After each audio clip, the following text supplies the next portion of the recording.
Welcome one, welcome all, welcome to Recorded Neutral Territory, where the spoilers go all the way through Battleground, for a few more weeks anyway. I'm Adam Ruzzo, and with me, as always, is a librarian having a eureka moment. It's Brian O'Reilly. I think I've cracked what happened in Chicago. It was a war between Frankenstein and the Wolfman, and there were bats everywhere. But how does the mummy fit into this?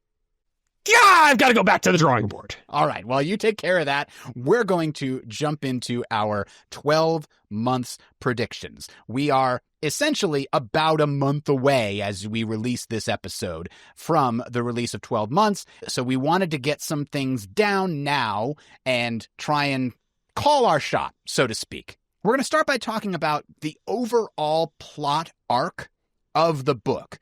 My guess, and correct me if you think this is a bad one, but I think we're going to see roughly 12 stories in this. And I also think there is going to be or maybe more than one, fairly strong thread that leads to a definitive conclusion in the November-December stories, quote unquote. It's going to be a lot of time skipping, but I think there is going to be an important thread that runs through those. Is that kind of the impression you got from the name and from what you've been hearing? Yeah, I'll juxtapose what I think we know versus what I think I would like to see. So what I think we know is that the book takes place over the course of an entire year. Mm-hmm. So there will be some amount of time skips and yada-yadaing of, at least sections of time. And Harry is supposed to have a date with Lara during each of those months, which provides a convenient framing device for potential sort of zoom-in story beats, during that time period. What I would love to see, what I hope we're going to see, is effectively 12 short stories, almost like a side jobs kind of collection built around this 12 months theme. And I don't know if I can predict that that's going to happen, or I can say that that's what Jim's intending, because of course we don't actually know if we're going to get the wedding at the end. We don't know if we're actually going to get all 12 of those dates even.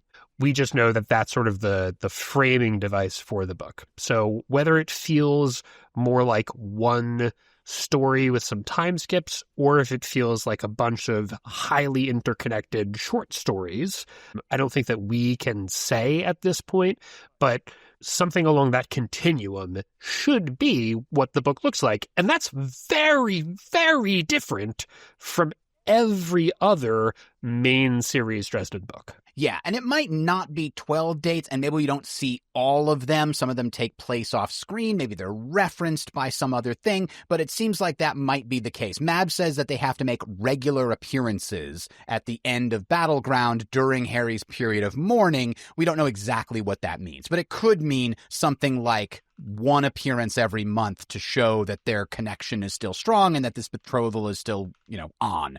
So as far as the arc of the plot here, we are definitely going to get some kind of time jumping. We're probably going to get smaller stories that wind up tying themselves together into one bigger story later. After all, that's basically every Dresden Files book in the early days anyway, is, hey, these two different stories are somehow connected. So we'll probably see something like that in this. But let's talk about sort of the general arc of the book, beginning, middle, and end. I think we can expect the beginning of this book to be similar to the beginning of, but maybe not quite as bad as the beginning of Summer Night, where Harry is essentially despondent at what happened to Susan. Basically, my argument is not that he's less sad about Murphy, but that he's better able to handle it now. Yeah, that's exactly where I was going to go from where you were leading us there, Adam. I think that the big difference is going to be that Harry's a lot more mature. He has a lot more life experience. His habits are just healthier. Harry is a person who is just better now at handling difficult things. And whereas in Summer Night, the situation was debilitating for him, something that he couldn't cope with, he is going to cope with this situation a lot better, but it is going to be even more traumatic for him in the sense that he literally saw her die. Now, that's something that we've kind of already seen in Changes. And look, I think we can just spoil this for the listeners. We've both read chapter 1, which is out on Jim's website. Mm-hmm. And I think that's something that we're going to see that's similar to Harry as a living being after changes is a lot of training. We're already kind of seeing Harry hit the gym in the spoiler chapter that was released, and that seems to be something that Harry uses to deal with and that Jim likes using to deal with Harry having difficult emotions, but dealing with them in a healthy way. Structured, self-improving work, I think, is going to be a part of Harry coping with the fallout from Battlegrounds, and that inward focus is going to give us a lot of time to examine exactly how much this is hurting him. Yeah, absolutely. And it's a very interesting parallel. As you said, we've read the first chapter that was released. In it, I don't think it's too much of a spoiler to say, Will is there as a friend helping Harry deal with his grief. And who was there in Summer Night helping Harry deal with his grief in chapter 1? It was Will. Yeah. Dude's a great friend. He's there for you when you need him, and Harry absolutely needs him after what's been happening to him in Battleground. So I'm glad to see that he's there. Do you think Will is what snaps him out of his despondence? Because I don't think the entire book is going to be Harry grieving. I think he's going to have to snap out of it at some point, probably in the first third of the book. What does it? Yeah, I think that insofar as the book follows sort of a 3-act structure, Will is not going to be what snaps Harry out of his funk. And what we mean here when we're talking about this is not that Harry's going to stop grieving Murphy after 4 months or whatever, but that Harry is going to start looking outward after a certain point in the book. And I think Will is going to be the platform that allows him to do that. But the thing that's going to force him to do that is going to be someone else who is in trouble and needs his help. And he has to look outwards towards.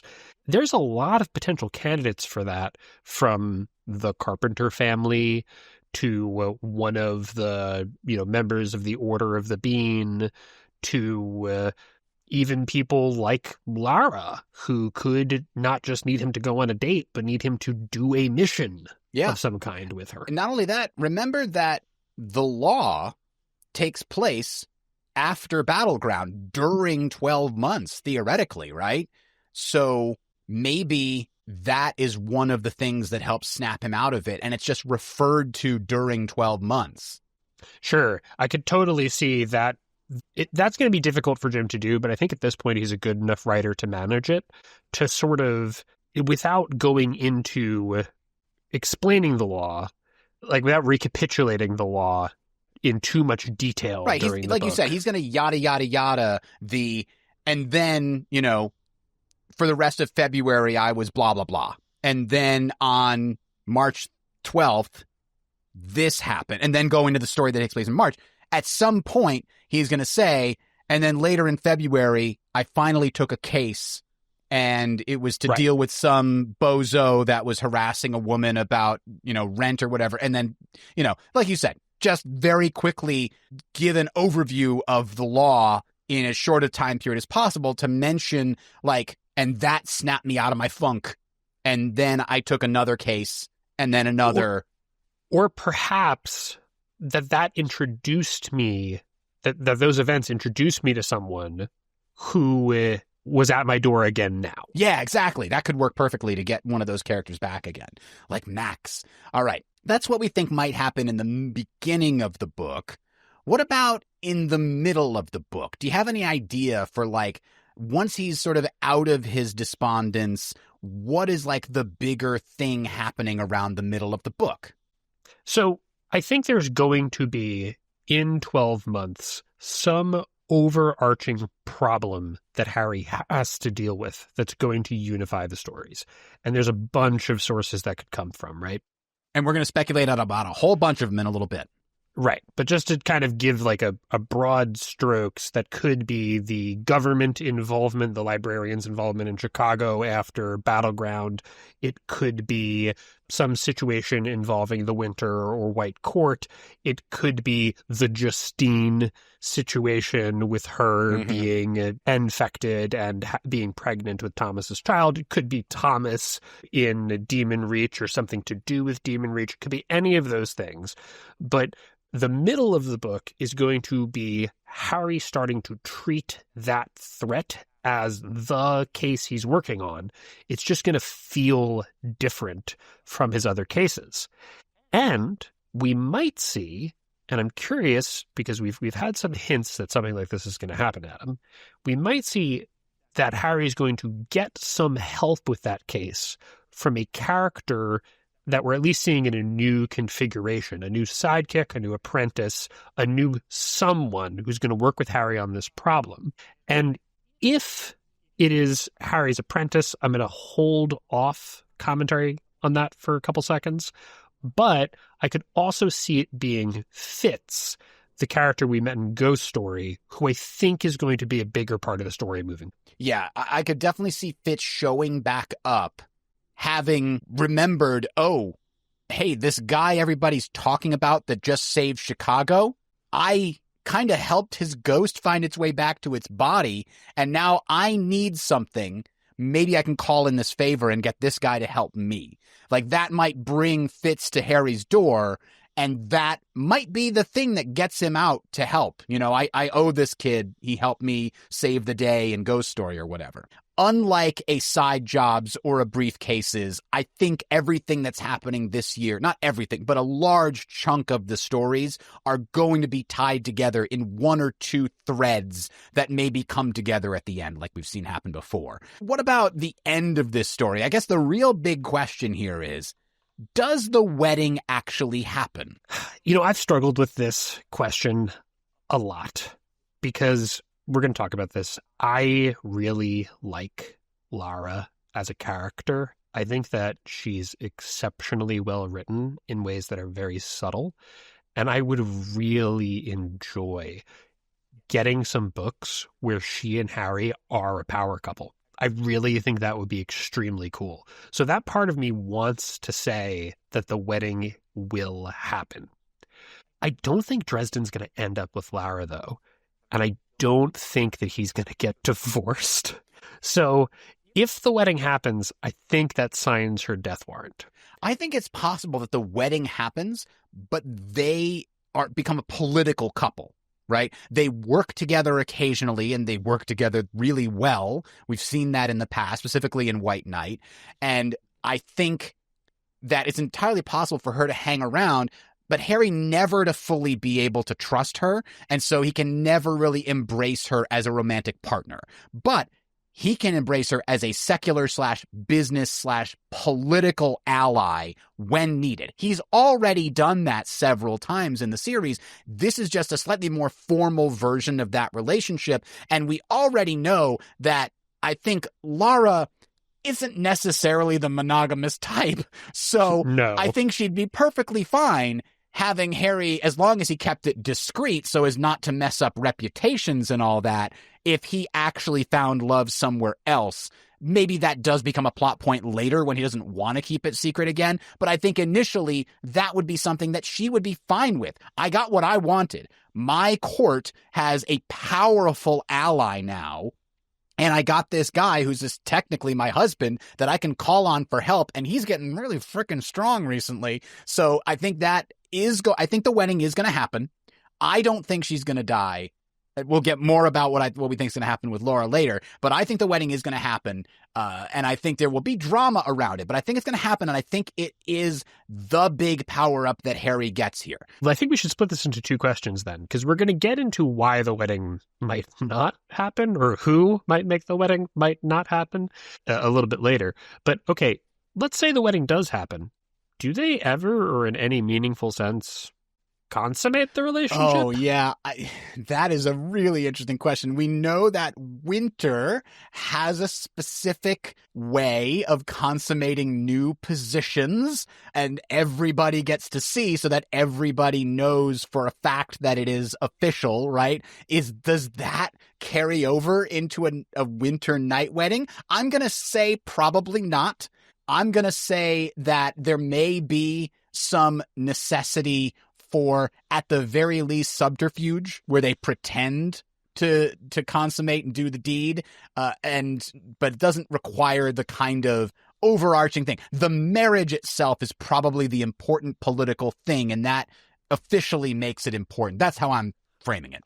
I think I agree, and I think that it's very possible that they won't consummate the relationship, and Lara won't even be that mad about it because she might not be able to stop herself from eating Dresden if she fed on Dresden. Yeah, and we know he's still protected by Murphy, right? Yeah, as Ryan said in the chat, yeah. Exactly, yeah. So it certainly could happen if they wanted to, if it was super important and Dresden could be convinced somehow that it was necessary, they could find a way to do it. Just have, I don't know, Dresden make out with some random floozy for a while. And is that enough? Or does he have to actually go and have sex with someone that's not Murphy, that he doesn't love, in order to break that? It's I don't know that we've fully explored that. We know that Justine and Thomas have figured that part out, but I don't know that it was super explicit, all the details of how that works.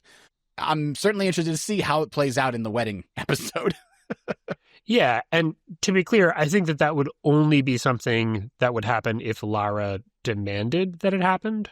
And like I said, I don't necessarily think that that's something she's going to feel like she should, Yeah, I agree. Ask for. So let's go back then and talk about more specific stuff. So we're going to kind of do this by individual group or person. We've kind of organized them that way and say, okay, with regards to this group or this person, if they're in the book, how are they in the book? What happens with regards to them? So it's important to understand that the predictions we're about to make, we're not predicting that these things will definitely happen. What we're predicting is, if this group is in the book, this is how they're in the book. We think a lot of these groups probably won't be in the book, but it's fun to speculate on the what if they are. So let's start with the Paranet / Better Future Society / The Castle. Now, we did get some good responses from plot predictions on the Reddit. Thank you to Templar9999 for throwing this one in there. They believe, quote, "We will see the beginning of an open recognition of the paranormal within society, centered around the Paranet. Not just internet forums, but in-person meetings and community outreach will become widespread," unquote. Now, I'm going to give them the benefit of the doubt and assume that they mean just inside Chicago. It's possible they meant more in the world in general, but I think it's a really solid bet that that happens in Chicago for sure. If I remember correctly, Brian, didn't something in Battleground and in the law was kind of implied that the Battle of Chicago made believers out of a lot of Chicagoans, but that they couldn't convince the people outside of Chicago that this stuff is real. The heebie-jeebies come to mind from the law. If you guys haven't read the law, it's probably worth reading before 12 months. Definitely worth reading before 12 months. And I'm definitely going to be rereading it before 12 months in the next month. That one, Peace Talks and Battlegrounds are like on the that's going to be my reading list as well. Yep. I think that Templar 9999 is getting a little bit ahead of his skis, because open recognition of the paranormal in society, no. I don't think the majority of Chicago is going to believe that monsters are real. What I think is going to happen is that a larger number of people, a critical mass of people, are going to believe that the paranormal is real in a way that allows somebody like Harry Dresden to go around calling himself a wizard and not be a phone book punchline, but be a more controversial figure. Chicago's, I think, going to split into the Rudolph likes that are like bury their head in the sand types and just accept the HBGB, heebie-jeebies answer that the government gives that we learn about in the law. And then we're going to have those that like don't stick their head in the sand, that actually believe what's going on. And those people are going to need like to group together because they're going to feel left out of society if they don't talk to other people who understand the way that they do. Let's split that out a little bit more, though, because it's not two groups. Oh, no, it's definitely going to be more than that, yeah. But what I mean is there's sort of 4 camps, and one of them is the Rudolph camp, and one of them is the, hey, I think monsters are real camp, which is, I think, going to be a big chunk of people. There's a step further than that, which is the I saw Harry Dresden do magic camp. Yeah. That camp, no, forget monsters are real. Monsters are real. Wizards are real. Holy crap, I got a Rolodex. People who are now in the sort of, you could see them at max category almost. That's going to be one sort of small group of, the Order of the Bean folks. And then there's going to be this larger group of people who I think monsters are real. Then there will be people who don't care, right? Like politics in America right now. Yeah. The single party that gets the most votes in most elections is I didn't show up to vote. Yeah. So that's going to be the biggest group. Supernatural, no opinion, I got bills to pay. Right. As long as there aren't any more battles of Chicago, these people are happy to ignore it. Right. This was, 9/11 happened and, I got to go to work tomorrow.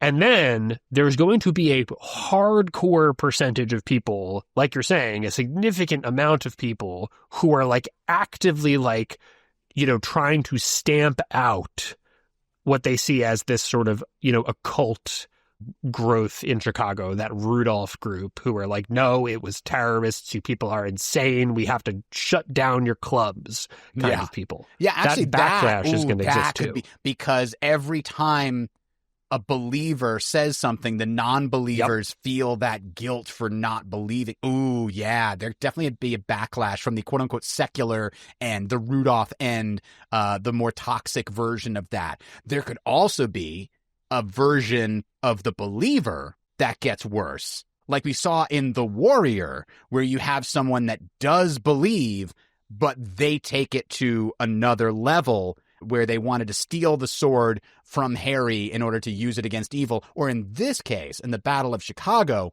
somebody that sees all supernatural entities as enemies, even though there are widespread stories about many of them defending Chicago, they're going to choose to disbelieve those. Right. There's a 1968 Japanese Godzilla movie called Destroy All Monsters.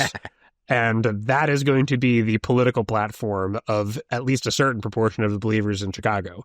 Wizard, vampire, troll, hobgoblin, I don't care, to the stake with you. Yeah, that's the nightmare that's basically been postulated throughout the entire series as to why the White Council and all of the different types of the supernatural community never want to bring the mortals, the humans, in to the supernatural world and let them know about it, because that's the nuclear option. That's we're going to stamp out everything that's not normal human. And so we may see some of that start to rear its ugly head in here. But okay. But let's put a pin in the pitchforks and fire discussion for a second, because we're going to come right back to that in our next point.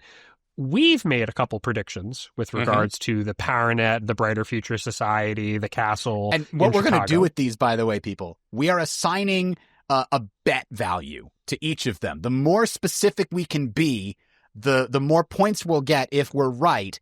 And but if you're wrong, you lose 2 points. So we're going to see how that works out.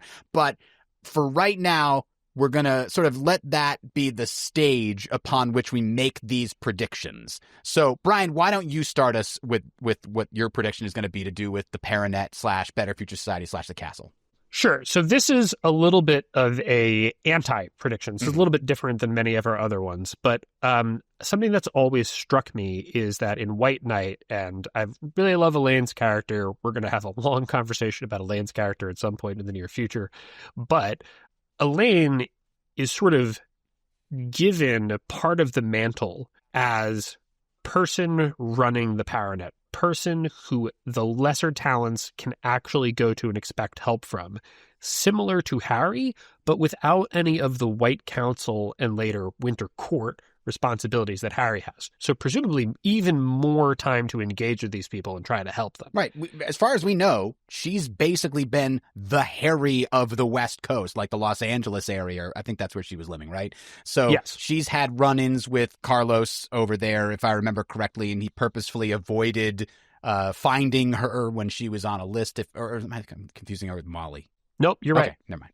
And he had purposely... Yeah, he let her throw the test. Yeah, he let her throw the test and avoided, ratting her out because what she was doing appeared to be on the level, and she seemed like a good person and not a warlock, and he didn't want to see her get her head chopped off. So if she's been doing all the same kind of things that Harry's been doing, and she was there when the Paranet was formed, it was formed out of the group that she was helping, the Ordo Lebes in White Knight, then it stands to reason that she probably is, like, at the very least, like a regional watch commander or whatever the equivalent is in her area of the world. If she is conspicuously absent from this book, where the Paranet appears to be likely featured pretty heavily, what do you think that means, Brian? Well, my prediction is that she will be conspicuously absent because Elaine's Kumori. And what's Kumori doing during this book? Well, we're going to lay out that whole theory because I think it's really complicated because we're not going to do it today, but we're eventually going to lay out that whole theory, which is very complicated because I think there's a very good reason to believe that after Deadbeat, Kumori, Elaine, is no longer working with Cal, or is at least attempting not to. And go mine Elaine's dialogue in White Knight if you want to see why I think that is. She seems like she's absolutely against working for anyone like that again. But I do think that it's the kind of thing that Elaine can't actually escape from. She's going to have something of a tragic arc in the series, and it's going to keep her from associating with Harry and very specifically the Winter Court, because ultimately the person who is most aligned against Cal is Mab. Yeah. So Elaine wants no part of Chicago at this point. All right. So my called shot for the Paranet is that this organization is going to grow and incorporate many sort of normal humans into it who are now aware of the supernatural via the battle for Chicago. So they're going to have a lot more volunteers sort of helping spread word about things and getting more information out there. Maybe they're compiling their own version of supernatural Wikipedia for the people of the Paranet to be able to add to and learn from and like be aware of this, to avoid getting caught by Fomor at night or whatever. And I think Harry is going to be less of a leader because Jim's got other things for him to do than just to run an organization, and he's probably not very good at that anyway. But he will be a figurehead. He will need to come maybe resolve disputes or encourage something, maybe prevent a fracture of the organization at the behest of the people actually running the organization day to day, the ones that are actually in charge of it. And I think you predicted it's going to be Will and Georgia. And I think that's probably a pretty strong option. So I think that that's going to grow and that Harry is not going to be running it, but he will be called in to help deal with a dispute as he has a lot of reputation and gravitas within that community, so he can help try to point them in the right direction. And you can correct me if I'm misstating your prediction here. But I think that a good model for what this is going to look like or feel like is like Harry is sort of the figurehead of a movement, like, and I'm going to name two political movements, but I don't think this is going to be political, of like a Black Lives Matter or like a Tea Party kind of movement where it's not like most people are a part of it, or if you want to get historical, like the Great Awakening in American history, the religious movement of a lot of different spiritual churches and new religion variants proliferating. That he is going to sort of have that status, and this is going to be a growing dynamic movement that has goals in sort of a structural way. Yeah, it's always had the goals of like make people aware of dangers and this and that. And that became much more specific during Ghost Story, right? When the Fomor started taking people and you had that meeting with Murphy and like, well, we just lost contact with, what was it, Spokane or something over in Washington. They lost contact with the entire chapter or something. Like that was a time when the entire organization sort of went through a sort of militant under siege period. And so now they're going to be regrowing and organizing from that period. So I think you're right. There are going to be more specific goals beyond, just share information and help, hedge witches and wizards build these patchwork wards to help each other avoid being supernatural prey. It's like, yeah, but not only that, let's put things into place so that nobody is supernatural prey. Like, it might get more ambitious. Let's move on. Jim teased it really, really well at the very end of Battleground. So it seems very likely that the librarians of Congress will show up, the so-called Men in Black. Now, will it look like the movie with Will Smith? Probably not. But TM 8041 thinks librarians and Agent Tilly from the FBI will show up at the castle to question Dresden. Threats will be made. There will be a massive snark-off, and eventually they will make a tentative peace. Meanwhile, 2427543 suggests that Harry and the librarians could become allies. Quote, Harry's way less secretive about the supernatural than, anyone else. He'd have gone on TV and explained everything already if not for the massive shitstorm it would cause, unquote. Now, which of those two do you think either of those is likely? So I essentially think that 24, 27, 54 threes sort of heading in the right direction here. But I don't think it's going to be Harry is going to become the best friend of the government agency, the Library of Congress. He does seem to have a problem with authority. Yes. So I think it's more likely that the Library of Congress is going to be a very bureaucratic, almost research-feeling organization where they, in general, don't try to become friends with the wizards or vampires because that's really not their job. And they're mostly trying to, we were saying, the pitchforks and, fires thing. The library's job is fundamentally to keep that from happening. The library is there to stop supernatural panic from gripping the nation. That's really their job. Yeah, that would be interesting if maybe an early Library of Congress person or maybe just an early politician in the United States' history read the whole deal with, we don't bring humans in because it would spark a giant war that would be devastating to both normal humans and to the supernatural community. And so that became the credo of the library, was just keep it all secret to avoid that at all costs. Yeah, and you don't have to say early figure in U.S. history. Ben Franklin. We're talking about Ben Franklin. So I think that is their job. So they're not going to become friends with Harry because their job is not to acknowledge fundamentally that the supernatural exists. It's to steal the tape of the Lugaroo, not to go, put a Lugaroo in a petting zoo. Right. But I think there will be a likable librarian, maybe literally Agent Tilly, who's going to show up and is going to form a working relationship with Harry that I can only describe mentally for me. My father is a project manager now at an engineering company that works with a couple government agencies on transportation projects. Is going to be like the relationship my father has with the people at those agencies, where they have a lot of phone calls where they discuss how we're just going to not get in each other's way. Like, hey, might be somebody inspecting the site this week. You should make sure everything looks really good. The kind of helping each other out, helping each other keep things on schedule and going in the right direction to avoid the kind of incidents that could cause antagonism. I think Harry's going to forge a strong working relationship with a librarian where they're on the same page about keeping the tensions down, not just in a hiding information way, but in an active political participant way. Adam, do you think that the librarians or the library are going to form any kind of relationship with Harry?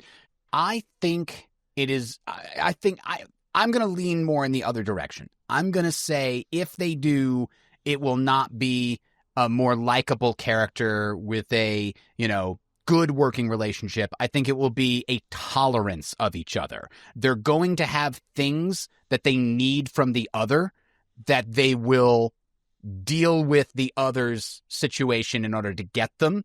Like at some point, maybe during this book, Harry has an issue with the feds, the FBI, or some other organization that is messing something up for him, for, I don't know, somebody else that he knows, maybe a member of the Bean or whatever, and it's unjust maybe because of all the crazy stuff that happened, and the feds thought that this guy, walked out on his daughter when really he was fighting a battle to keep her safe or something like that, right? And the feds misunderstood the situation. Harry will have someone to call, and he's like, I really don't want to owe these guys a favor, but they can make this go away as part of the government. That's how I see it kind of going. So, well, because I could see the relationship kind of being one of three dynamics that we've already seen. One is the Morgan dynamic, which is basically we don't like each other, but we'll work together. Another is the Marcone dynamic, where we can't help but respect each other, even though we're sort of frenemies. And then the third one is like the eldest gruff dynamic. Yeah. And that's what I'm saying, that he's going to have somebody there who he's got that dynamic. Technically, we are at odds, but with a wink and a nudge, we kind of both have the same goals secretly, even though officially we have different goals. Yeah, I could see that. So my official called shot, though, mine is a little bit less ambitious than yours. I think I'm going to take a different tack than what TM8041 said, which is that the librarians will show up to question Harry. I think what's going to happen is they are going to show up as inconspicuously as possible and question people. And Harry is going to find out about this pair of people walking around investigating and asking a lot of questions. And he's maybe going to get the wrong idea or maybe the right idea, and he is going to confront them. Bonus points if he does some kind of wizard shenanigans where he's sitting in their hotel room when they come back and saying, I hear you've been asking a lot of questions about me, or something to that effect. Right. That would Will be doesn't cool. show up to work for several hours one day and tells Harry, yeah, I got pulled in for questioning, which is the first Harry hears about it. And then he goes and does some questioning of his own. Yeah, exactly. I do like that. So just to recapitulate the predictions here really quick, Adam and I both made level 2 bets on our prediction at the top there about the Paranet, the Brighter Future Society, the castle. Adam's more general prediction about the librarians is a 2. I'm being a little more specific, so I'm going to call it a 3 for that level of specificity. All right, let's move on to the Revenge on the Black Court. Now, we don't think this is personally going to happen, but we did see a really great response from one of our threads. Anon Jr. hopes, quote, a letter arrives to Edinburgh, quote, to Warden Carlos Ramirez. One Sir Harry Dresden, Knight of Winter, cordially requests your company in the promised ass-kicking retribution against the Black Court in memory of those we lost, unquote. That is a really cool thing to have to see play out that I do not think will happen in 12 months. I think there's too much rebuilding that Harry has to do for that to show up in this book. If it does, maybe it's way towards the end, but I don't think we'll see it. But Brian, suppose for the sake of argument that the Black Court does show up in some form in this book. How do you think that will happen? The closest I think we could possibly get to the Black Court showing up would be Chandler escaping from Dracul's oubliette pocket dimension and ending up in Chicago telling Harry oh my God, this is what's going on. I found out this. Jesus Christ, I had to deal with this really horrible thing. I think that what's more likely is just that perhaps through Lara on one of the dates, because what are they going to talk about, gives Harry some backstory on Dracul. Because, of course, we know the White Court was instrumental in wiping out the Black Court, so Harry and Lara have kind of a common enemy. Yep, that makes sense. Now, my prediction here is if we were to see a Black Court, like an actual Black Court instance in this book, it's going to be a new baby vamp that got made somewhere, similar to It's My Birthday Too. That's the short story, if you recall, where Thomas is doing a LARP for his friend, like, because he owes someone a favor, so he's helping do a LARP in a mall, and then a Black Court girl shows up where she was excluded from this group, and now she's coming to get revenge on them, and Harry and Thomas have to defeat these Black Court vampires. I think we'll see something like that, where it's like not a big, highfalutin Mavra-level Black Court, but like just an idiot that comes to Chicago thinking, it's a big disaster area. I can steal a bunch of people and kill them, and and nobody will notice. And Mavra or somebody tries to warn him, like, don't go there. It has a defender. You don't want to do that. And this guy's like, I'm the strong vampire. I can do whatever I want. And it ends as one might expect, with Harry just kicking its ass. So that's how I think it might show up. And that might be one of the things that sort of gets Harry back in the saddle. It's just like, really? Really? You assholes. You cannot leave, you stupid vultures. You cannot leave the deadbeat. Like, that kind of a situation is righteous rage at that sort of a situation, taking advantage of that. And then he'll just smite that vampire. So that's my shot there. Yeah, if that one does come true, I'll take 3 points for it. That's a very specific one. I upgraded Adam's points for that. I originally had them set very low because I didn't think the likelihood, but I also marked this one as a gimme. If nothing happens with, actually that's all of them, right? If nothing happens with these, we're not losing points for them. We're only losing points if the Black Court does show up and doesn't fit into these molds. So why don't you talk to us about the Battle of Chicago Aftermath? Because we're definitely going to see something with that.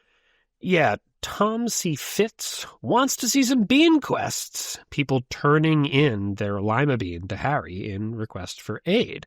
And I mean, like, is there any chance we don't see that? He gave out hundreds of them, right? Yeah. So we're going to see people turn in their bean. But my prediction is we will see people try to turn in the bean to get Harry to take scalps. They're going to say, Dresden, you owe me. And what you owe me is Mab's head. You know, that kind of thing. Right. They will have misattributed that anger at all supernatural, right? They will not have, because you have to imagine, they didn't get a front row seat to the Mab battle. There was mist. There were copies. They were getting shelled by mortars.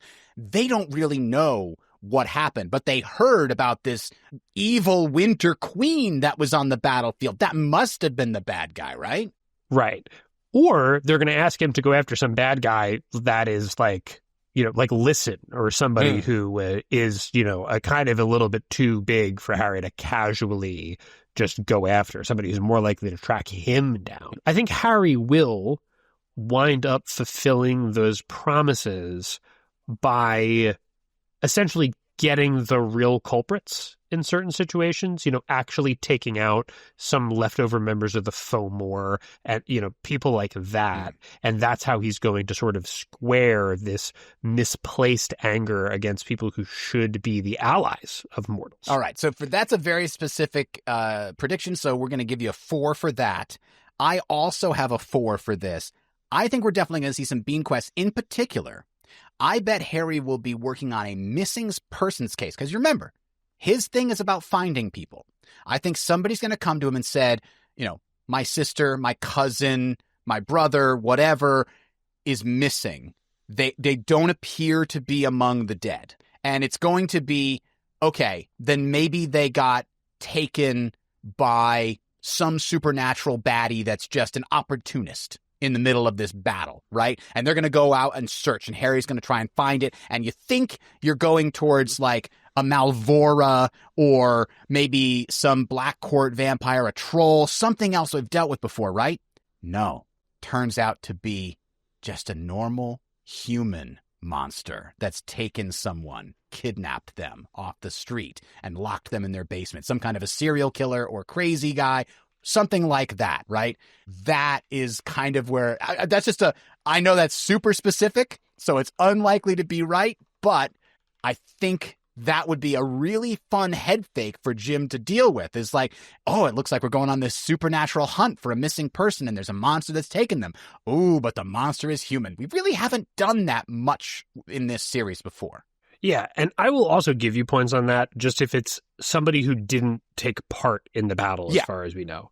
So if, like, the Ebes escaped, you know, the Earl King's, you know, that would be an interesting way realm. To say, oh, hey, there's still 1 or 2 Reds out there. Right. Or for example, if the Denarians, you know, did some shenanigans that we didn't yet know about. Anything like that, I feel like I'll give you the point on that one. If it's a mortal enemy or if it is some supernatural faction that we already know about, but that was not, as far as we know, participant in the battle. Perfect. All right. We had a couple of predictions regarding Harry's tools. Baron Alexei predicts that Harry will enchant or craft a new magic item over the course of the whole year. So theoretically something that we haven't seen before. Meanwhile, Comcast Hater 1 predicts that instead of one new magic item, Harry's going to rebuild a better version of all of the things that he already has. So between those two, that's a tough call. I personally think we wind up seeing him with at least some of his core tools by the end. He's going to have his staff, his rod, his shield bracelet by the end of this book. That's my called shot. That's, pretty generic, so I'm only giving myself a 1 for that. Brian, what do you think is going to be the evolution of Harry's tools in this one? I want to take this in another direction because I'm sure that Harry will give us something new in this book. It takes place over the course of 12 months, and it would be shocking to me if we didn't get to see something new. In fact, we haven't even really seen what the castle can do in a main series book yet, so that's going to be part of it for sure. But I'm going to make, I think, a bold prediction. Amarachius will be either actually used or someone will discuss taking it up in 12 months. Okay. And maybe not new long-term night thing, right? But maybe a night for a day thing. Gotcha. That's pretty specific. I'm going to give you a 3. Yeah. If you predict who is going to take it up, then I would make it a 4. Yeah. That might be a little too far down I'll throw it in. You're going to have to give me a 5 for this, but I'll say that it's Fitz. So Fitz is the character in Ghost Story that Harry works with to get the kinetomancer, whose name is escaping me. It's something Greek. Yeah. Off the back of that gang. And the reason why I am so locked in on this is because a lot of this, I don't think Merlin is time traveling Harry, but a lot of the things that Harry does are evocative, things that Merlin did. And I think Fitz might be this series' version of a kind of King Arthur character. Okay. Yeah. Not to be confused with Fix. Different character. No, different. All right. Now we had a couple of people predict an abrupt mirror cliffhanger ending. Now, some things Jims has said in interviews suggest this is probably not going to be the case, but John Glaenzer predicts the book will end with Harry getting ready for his wedding to Lara. He'll be in the bathroom in the church or wherever the ceremony is being held, or maybe in the waiting area, looking in a mirror and adjusting his tie when blammo, he gets yanked into the evil Harry universe, unquote. And I saw that and I just had to put it in here because that is such an awesome ending. I don't know. I just thought it was a really cool idea. And I saw a couple other people riffing on that idea of like, well, we know Mirror is next. And what if he winds up going there at the end of this book as a cliffhanger? My answer to this one was a very generic, yeah, I think there's definitely going to be a cliffhanger ending. If the structure of the story is more episodic than normal, then it won't need a big climax and denouement at the end, so you can afford a cliffhanger ending. We haven't really had a lot of those cliffhanger endings, changes being the biggest exception I can think of.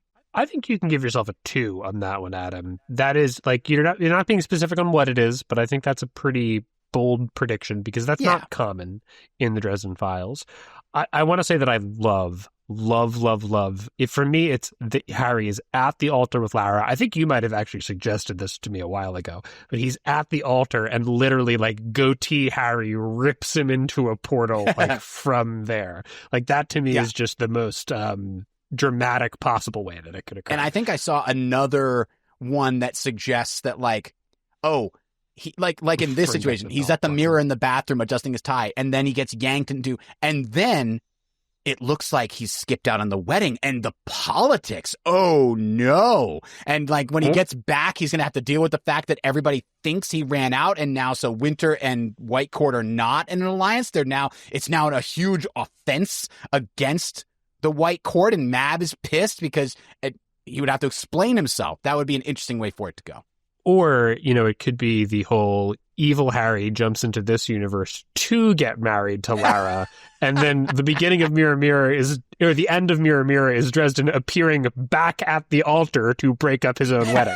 I thought, that was my favorite sort of version of that. Those don't feel like Jim stories to me. Outside of like the side stories, right? Like Something Blue had some kind of shenanigans in it with weddings, but those don't feel like any of that's not the kind of story you get in the main Dresden Files stories. So in that respect, my prediction here is going to be a lot more boring.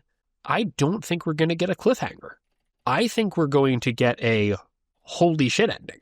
I think we're going to get that sort of very typical, man after they get married moment, feeling like the, earth has completely shifted under your feet, not for the typical reasons, but Harry's going to feel like he has irrevocably been changed by what occurred. And we're going to end on that maybe emotional cliffhanger to a certain extent because it won't be resolved.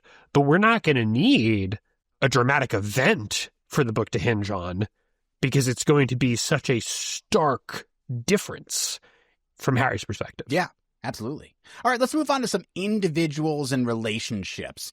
We're going to start with the big one. Brian, what do you think is going to happen between Harry and Mab in this book? Okay, so I think we need to outline first that there's two possible interpretations of Mab's character that we can read from Peace Talks. One is that the way Mab was described to us in the early books was fundamentally wrong. And Adam and I have already talked about this at the end of Full Moon when we were discussing different kinds of moralities in the series, the ethics of violence in the series. We said that you can interpret Mab in one of two ways. One is that she's just a total consequentialist. She's a calculator. And if the world is 0.01% better if I torture this person to death, that's what I'm going to do. I have no, restrictions on my behavior. I just do what needs to be done for whatever my goal is. And the other, that Mab is trying to create a world that not only lives to see her goal of turning back the outsiders in this cycle, but which also is the best possible version of that world. And that she actually goes to some great lengths to, in kind of an emotional way, make people feel as good as they can about their survival by doing some things herself that are quite distasteful. The option one version of Mab, the total consequentialist version of Mab, if that's who you think Mab is, if she's actually that much of a cold bitch, she is not actually crying in front of Harry in Battlegrounds. She is not actually as emotionally open to him as she seems in Battlegrounds when they're discussing the feeling of people dying under their command. These are a mask that she is putting on to relate to Dresden, to, as Ebenezer sort of implies in Battlegrounds, seduce him into feeling comfortable working with her. Or, flip side, Mab actually means everything she says to Dresden. She's actually letting her guard down around him in a way. And whether it's because Dresden is changing Mab because he's a Starborn and he's bringing more of the mortal back into her, or because that's really who she is at her core, these feelings are real. Yeah, and I think that's an interesting parallel between her and Lara, because we do know Lara has these feelings of like family. She cares about family. She wants to protect her family, but she's also willing to just throw lives away under certain circumstances for the greater good of her group, right? For her tribe, more or less. So we know that she's made similar calculations to Mab in terms of ruthlessness throughout her 100-ish years when she's basically been the top enforcer for her father. But when you surround yourself with other people who are that ruthless, you have to be that ruthless. You can't be anything else. And that's Mab when she's in the Winter Court all the time for hundreds of years. But here comes Harry entering the picture, telling her no because moral reason. And she is reminded of all the things that she never gets to see in a regular day among the She. Now, we know she also goes out with Sarissa on the weekends, like you're Mab's BFF, right? So she tries to remind herself what being human is like. What she's fighting for. What she's fighting for, exactly. So that she doesn't become that type 1 Mab that you're talking about. I think that suggests that she's trying to stay the type 2 Mab that you're talking about. The one that is doing this for a reason, because she cares. And I think Lara is the same way. And I think working with Harry, despite them just always seeming frustrated by him, allows them to be more human than when they're working with other ruthless people, you know? And just to be clear, we're not spinning this out of nothing. We'll talk to Lara about Lara later, but even Mother Winter says that Mab is too emotional. Yeah. And at the time, Harry's like, Mab's too emotional. Holy shit, this one's really scary. Yeah, exactly. But she's got a point, because Mab ultimately can't deal with the mess and cold days because Maeve is her little girl, right? Yeah, we're leading all this up into your prediction for what Mab will do in 12 months. So my prediction is that Mab is going to reveal to Harry the underlying, the actual reason why she's forging this alliance between Harry and Winter, between the White Court and Lara. What threat Mab is preparing to counter, that Harry's going to actually learn why this is necessary in greater specifics that he knows right now. Because Mab doesn't need the White Court to just be like generally on her side against the outsiders. They're part of the Accords and they don't want reality to end. There's got to be some specific purpose that she is shoring up alliances like this, because this needs to happen. And I think, Adam, that could dovetail very nicely with your prediction. Yeah, my prediction is that Mab will reveal that she has foreknowledge about her own death. She doesn't know exactly when, but she knows it's coming up soon. Maybe by the end of this cycle, right? The 666-year cycle, the Starborn cycle, whatever you want to call it. Maybe she has a prophecy, or she had her own vision of it happening, but doesn't know exactly how or when. That's why she is so uncertain in that battle against the Titan, and she tells Harry in Battleground, if I fall, you have to kill Molly. She's not ready. Because not just like, hey, this is going to be a tough battle, but like, I know I'm going to die soon. This could be it. So I think she's going to reveal that specific piece of knowledge, that she believes she is going to die soon, and she has good reason to think so. I believe in Battleground, Mab says something like, and Chad, you can correct me if I'm misstating this, but like the stars will fall from the sky before Mab breaks her word. I think that's like actually going to happen. Mab is going to break her word, maybe in the sense of she promised to protect the world from the outsiders and she's going to die trying.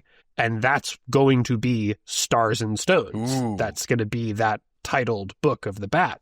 So, you know, it might be that Mab is not sure exactly when it's going to happen, but she just reveals the nature of some kind of prophecy that states she will be dead at the end of one of these cycles, or specifically this one. Something that she's been living with maybe for a long time. Empty night. Thank you. Now, this is a big one, Brian. The Murphy aftermath. What is going to happen with Harry in regards to Murphy?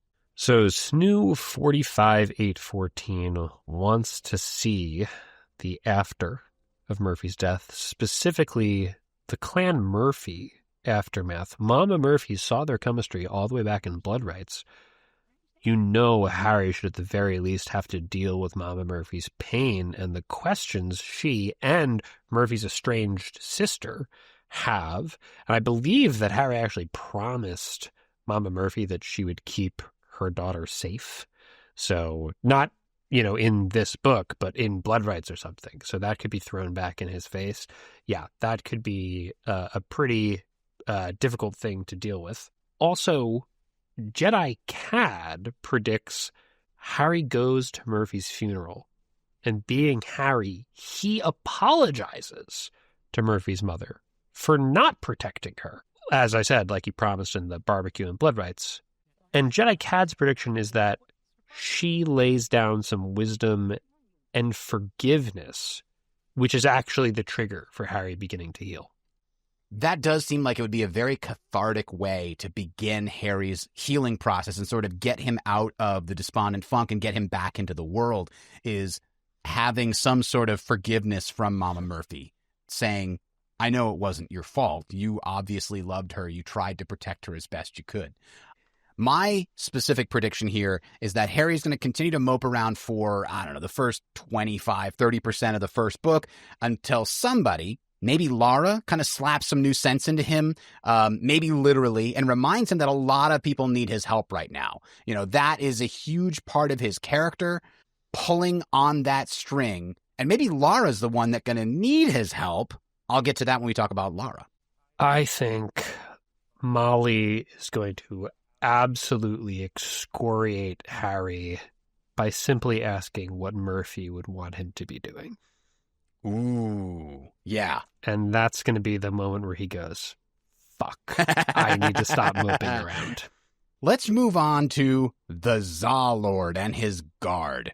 Zadarian wonders if Toot Toot is going to get another upgrade of some kind, and Solanimus predicts specifically, quote, Toot Toot gets a growth spurt, and the Za army is even bigger and better than before. Maybe some of Winter joining Harry's banner out of respect from the Chicago battle, unquote. That is an interesting prediction. I'm going to steal that one, actually. I think that's a great one. More specifically, I think Harry's going to learn how to voluntarily bring up that banner and incorporate the guard into it, giving himself a sort of intellectus with the guard. Maybe he can communicate with Toot specifically, like telepathically. Maybe he can see through his eyes the way he did with Grimalkin. I don't think that's going to work with everybody that's in his banner, but I think it might work with Toot because they have that existing close working relationship.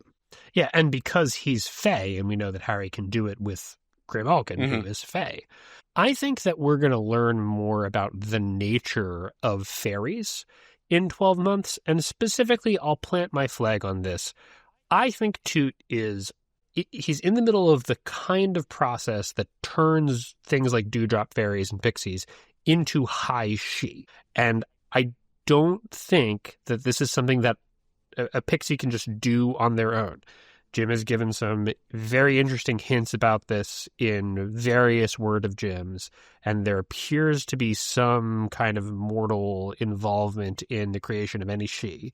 But I think Toot is going to become proto-she. I'll put it that way, in a way that is, if not like he's actually sort of there, it seems imminent and obvious to the reader. Yeah, I think it's sort of been hinted at, or you could guess at it up until this point, but I think you're absolutely right. I think it might become more obvious in this book. So that's a good one to go with. What about the new Apprentice / Sidekick? I think Jim has dropped some hints that we are expecting Harry to pick up some new person that we haven't met before and have them as sort of a main sidekick character. So obviously Will isn't going to tag along with him with everything in this book. It's got to be someone new. Who do you think it's going to be? Well, I think, Adam, that, you and I have talked about in the future Dresden getting a new apprentice as a version of this, because Jim has spoken on that.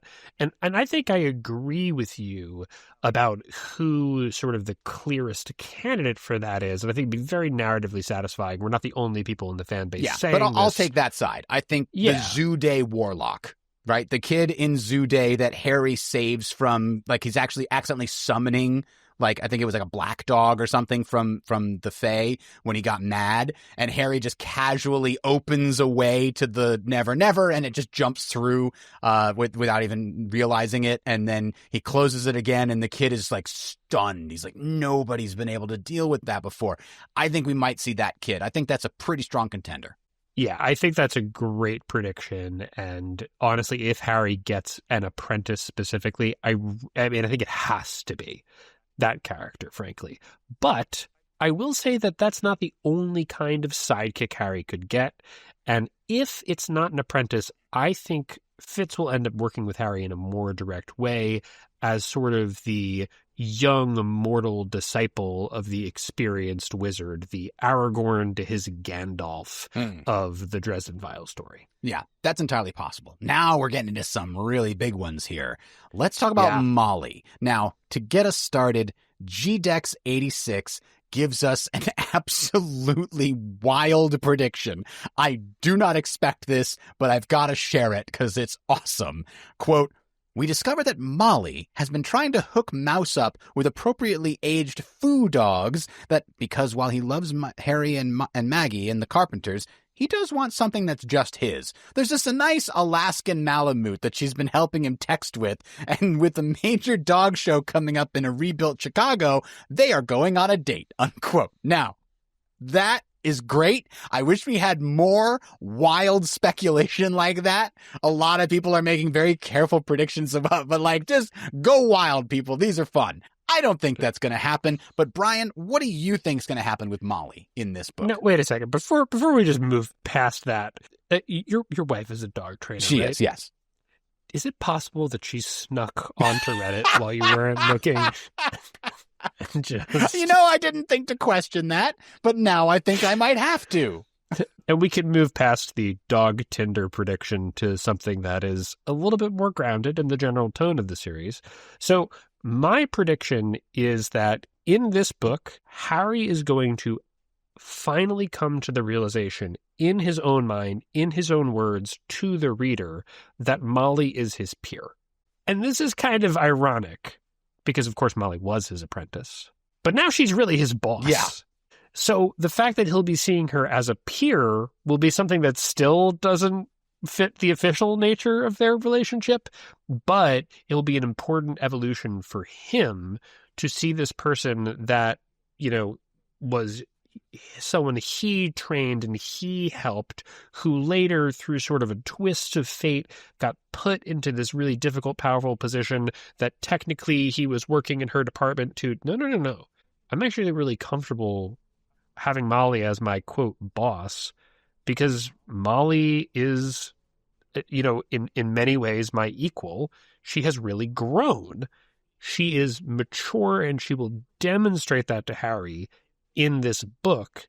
And meta prediction, that is going to make the fandom less weird about the Harry-Molly shipping discourse, which is either, if you think that this could even possibly happen, you're a bad person, to no, obviously this is going to happen and there's nothing weird about it. Like, it would have been weird. And this is going to be something that just makes their relationship more normal in a way that makes that a less heated question. Exactly. Now, I'm going out there. I have a strong prediction here.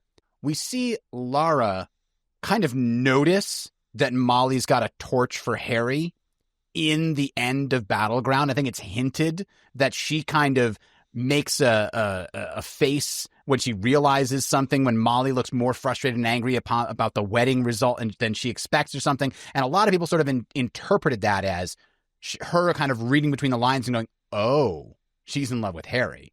And not saying it out loud. Like, Harry feels like he's missing something. That seems to be the undercurrent of what's being said, not said. So I think Lara, having recognized this, is going to offer to let Molly be with him, not knowing anything about the Winter Lady mantle that we learned in Cold Case, right? She is just going to try and be a good person to Molly and like start a good working relationship, being like, listen, I literally can't be exclusive or I'll kill him. So, if you want to jump in there, I'm not opposed to that. I think that conversation is going to happen in front of Harry, making him incredibly uncomfortable. And he's going to be like, wait a minute. No. And Molly's going to get all mad because she knows from Cold Case that she cannot do that as the Winter Lady.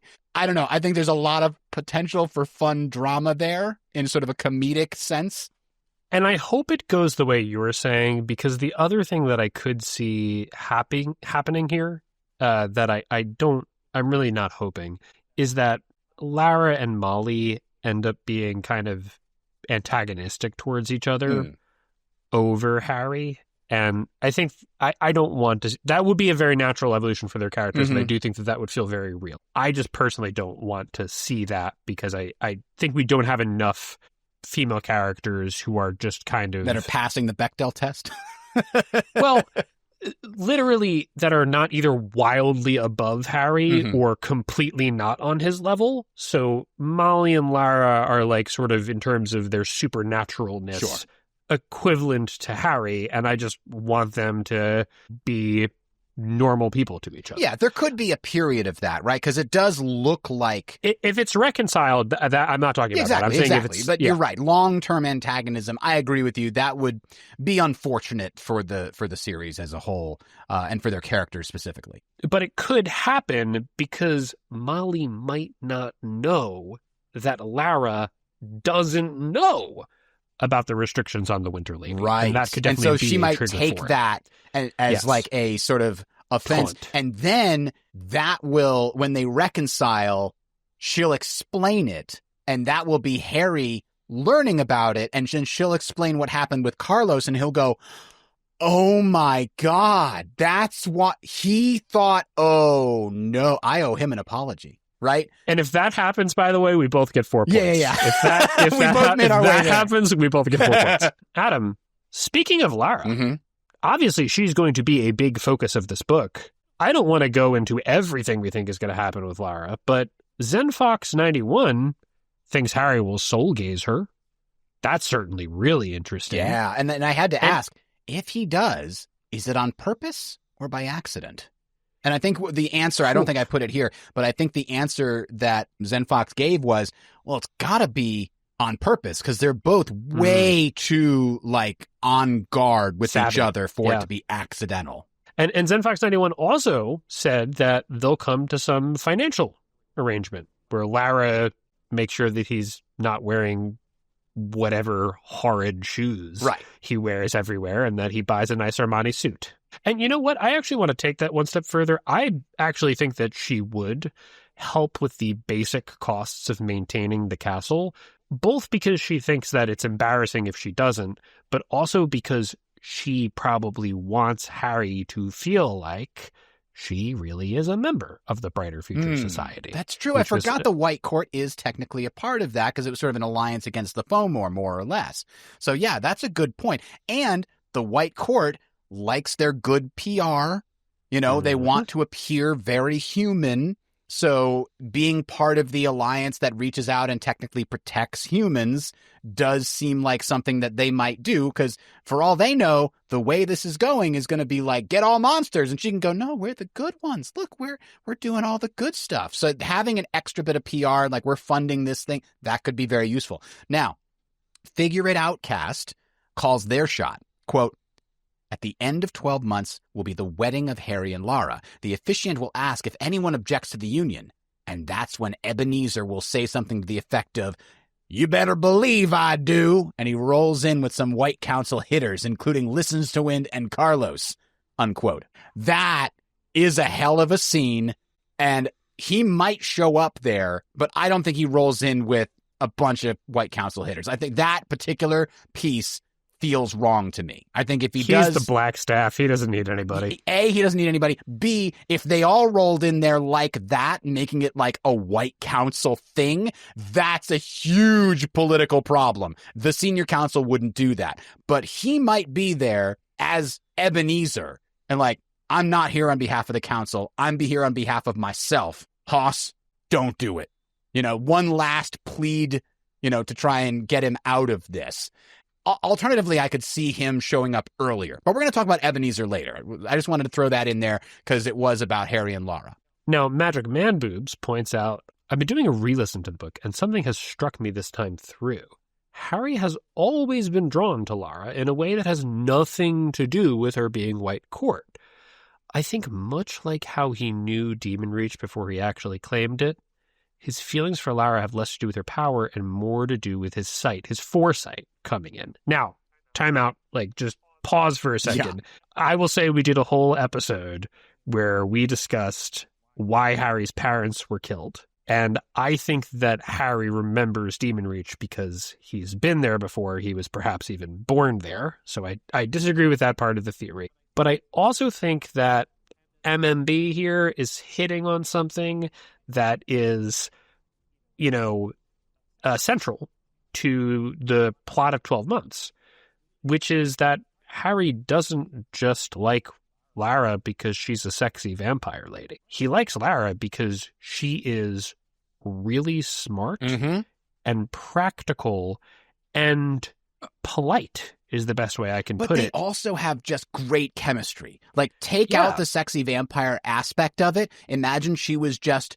a wizard of the White Council with exactly the same attitude and the sort of same smarts, same sort of witty repartee that she has with him. They have the same adventures together. Take out the fact that she's a monster, and I think they hit it off like crazy. Yeah, I mean, it's the Hannah Asher chemistry, basically, just over the course of multiple books. So whether it is precognizance or just, Harry coming to that realization, I think he is going to come to realize that he genuinely has positive feelings towards Lara Wraith, the person, distinct from Lara Wraith, the person who's got the demon inside her. Yeah. That actually leads me to my prediction, which is a little less of a prediction of something different that's going to happen with Lara, and a little more of a prediction about what Harry is going to tell us about Lara, which is that she's changed. She's a different person than the one we meet in Blood Rights. Because the Lara we meet in Blood Rights is willing to kill her brother because it'll make her life easier, even though she likes him. And that Lara is the product of like a century of, and we're not going to go into this, horrifying abuse at the hands of her father, and a world of white court politics that is barely civilized. Since then, not only has Lara ended this cycle of degradation against her own person and simultaneously pulled back the veneer of civilization and actually become a little bit more humane in her treatment of mortals, she has also experienced Harry and, very importantly, Thomas, and very importantly, her assistant Justine, being people with firm moral principles in her immediate orbit who have been constantly telling her there's a better way and showing her that they are living out that way. Lara in White Knight is killing low-level practitioners or is allowing them to die because she thinks that ultimately, true consequentialism, that gives her a 2% chance of living a little longer. I don't think Lara of Peace Talks is that person anymore. I think she's changed. I think they might even have a conversation about that.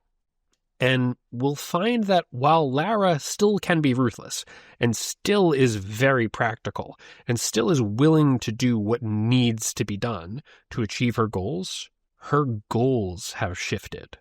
And she's now a person who's a little bit more like Thomas than her father. Yeah, I think what you're describing kind of sounds like the trope of the cold, frigid bitch character in a story that finds themselves wanting to be a better person for the protagonist.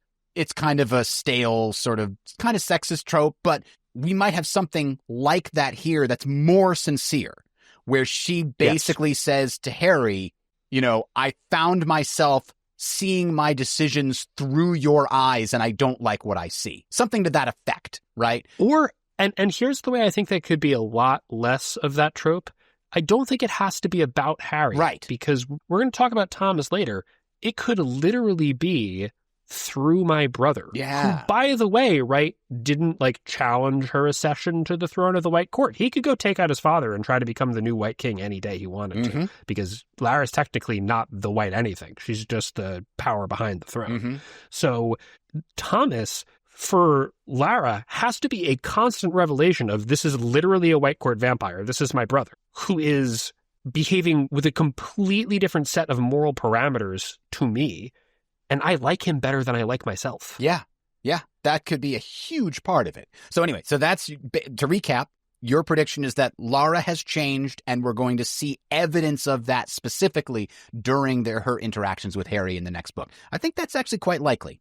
Mine is really detailed, and so but I really like it. I came up with it, and now I'm going to be disappointed if it doesn't come true, and it's going to be, Jim, you didn't write the right book because the one I had in my head was better.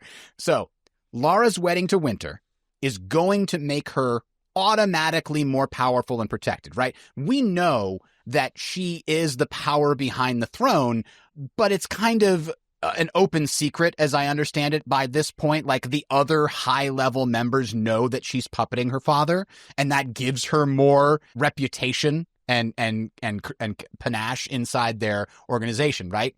But when she lines up with Winter as an ally, she is going to be just solidified as the White Queen for a long time to come. So any of the other families that didn't get wiped out in White Knight, anybody else that wanted to challenge her for control of the White Court is going to have to do it before the end of this book, before that wedding. Thus, I think we're going to see White Court assassins doing something they don't normally do, and that is overt action, right? We talk all the time about how the White Court can depend upon the fact that their internal politics is all cat's paws and hidden knives and things like that.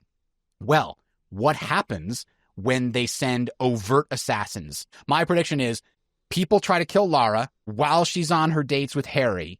Harry literally has to save her life. And she's like, you don't like me. You could have gotten out of this whole thing if you didn't take that bullet for me, use your shield, whatever, right? That could spark something important between them as well. So I think he saves her life during one of these attempts. Together they investigate and confront whoever's behind it. That's my very detailed prediction for one of the larger plot threads that happens over the course of this book, that happens over the course of months, where the first one and then they don't get any leads, but then the second one and they can kind of tie two things together, but then that turns out to be nothing. And then the third attempt, oh, now we finally have a cell phone that we can use to trace back to whatever, right? Right. And for various reasons, Adam, I'm not going to give you points if it's either Ebenezer trying to kill her. Agreed. That's not what I'm talking about. White Court politics. But that could happen. That could happen too. But also could be, and I won't give you points for this either, the Svartalfs, right? If they have suspicions, right? But I will give you points if it is some other supernatural group that, for political reasons, doesn't want to see Lara become ensconced. Okay, so in the not protection revenge, of the Winter Court. But if it's a political angle, then I'll get credit for it. Okay, that's fair. All right, moving on to another member of the Wraith family. Thomas is stuck inside Demon Reach as of the end of Battleground. Do you think he's going to come out of the island? I don't think Thomas is going to come out of the island before Lara and Harry's wedding. I think that would simultaneously make things too complicated and too easy. Plus, there's a really good joke when he wakes up and you get to say, "Hi, brother-in-law." Yes. Now, I think that maybe at the very end of the book, we'll get an epilogue of him getting out of the island or something, but I don't think it'll happen during the book. I do think that one of Harry and Lara's dates, and I kind of am putting mental quotes around that word, is going to be going to the island as if they're visiting Thomas when he's like in the hospital with a coma. And they're going to, maybe he's not going to take her down into Demon Reach, but maybe he says, I'm going to go check on him. Or maybe he brings like the crystal up to the surface or something, and they like talk to him just in case he can hear them the way that people do to coma patients. Yeah. Right. Or maybe he does bring her down the stairs. I mean, what is she going to do? They're going to be like firm allies in a month or something. So maybe he will do that. Yeah. I don't think so, but maybe. But I think that's going to be one of their dates. Adam, how about you? What do you think is going to happen with Thomas? I'm going the other way with this. I think getting Thomas out of Demon Reach is going to be a functional and important part of this book. I think they're going to resolve the situation somehow, but it will be costly. And I think, here's my called shot. Harry's going to get Leah to help him put the hunger to sleep. We've seen that she can do it with Red Court half-vampires, specifically Susan and Martin in Death Masks. And Harry's astonished at that. And then that whole thing is dropped. Like, you could cure Thomas, at least temporarily, of his hunger. It won't try to kill him. So if it works the same way. So maybe she can use that to put his hunger to sleep. So his hunger isn't like devouring his body to try to repair his body. And instead, maybe they can use normal human medicine to fix up his body, then wake his hunger back up with a body that isn't devastated by getting beaten bloody for 2 hours or whatever the Svartalfs did to him. And then he can feed without killing somebody, and he's, eventually back to his old self. So that's kind of how I see it going. I think it would honestly be really, really interesting if Jim woke Thomas up in the middle of the book, because I think Thomas's take on what's happening could be very sort of there's like a very dumb version of it, but there's also some really interesting and kind of deep and very just psychologically interesting versions of it that I'd love to see. This book can't be as long as it would need to be to do 12 novellas, right? That's true. So that's true. We've got to, but I Jim do has kind been of writing hope that really happens. long books like Battle Talks. So it's true. I don't know. Do we have a page count on this? I haven't looked. The other thing that I saw somebody suggest was that Lara reveals the Oblivion War to Harry because Thomas isn't around to help her. I don't think that's true. It would kind of defeat the purpose of the Oblivion War. Like, you don't, first rule of Oblivion War, you don't talk about Oblivion War, not even to your potential husband.